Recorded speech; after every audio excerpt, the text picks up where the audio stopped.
Algebra 2. In this video, we'll be going over example number 1. So let's go ahead and start with part A. So part A says label on the table when p of x is the function increasing or decreasing.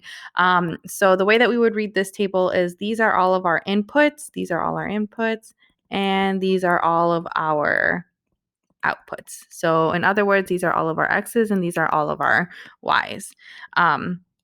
So to figure out where on the table the function is increasing or decreasing, we can read the table from left to right. So I'm going to start over here.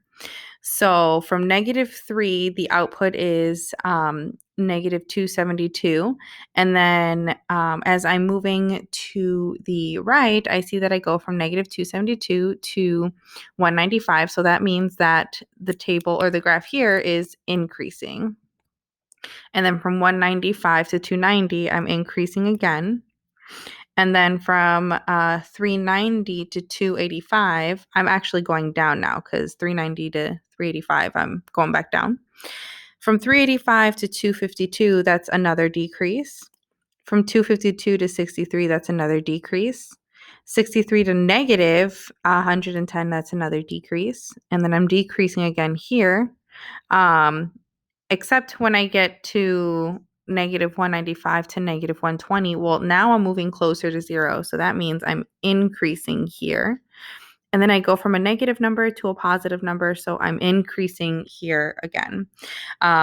Okay, so I've gone ahead and I've labeled on the table, and I guess if I want to be more specific, I can say that from here to here, I am increasing, and from here to here, I am also increasing.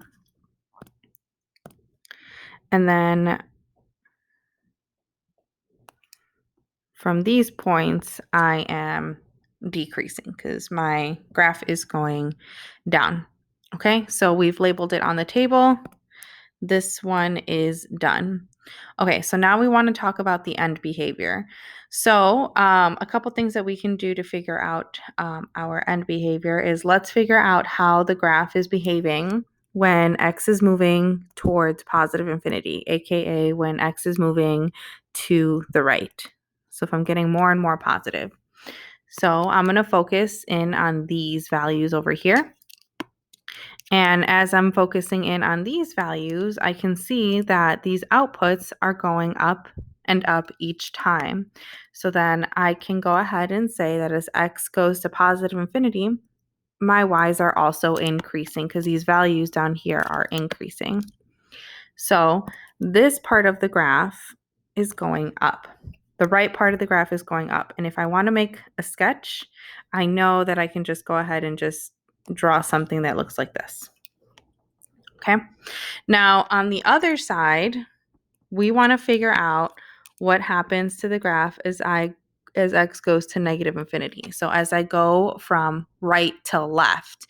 So originally when we labeled this table, we were reading the table from left to right, but now we're going to read it from right to left because that's how we would describe our end behavior. So if I'm starting from -1 and I'm going to -2, and then I'm going down to -3, I see that I go from 390 to 195 and from 195 to -272. So when I read the table that way, my y values are actually decreasing. So we can say that y is going towards negative infinity. And so the left part of my graph is going to look like this. So in your notes, you might write out that sketch that I have on the side over here. And you might also write down the end behavior as x goes to positive infinity, y goes to positive infinity. As x goes to negative infinity, my y also goes to negative infinity. Okay, the last question is asking us to identify any turning points on the graph. So if you remember from when we defined a turning point is anytime the graph changes direction. So anytime I go from increasing to decreasing or decreasing to increasing. And I see that I've got some turning points happening right here. Okay.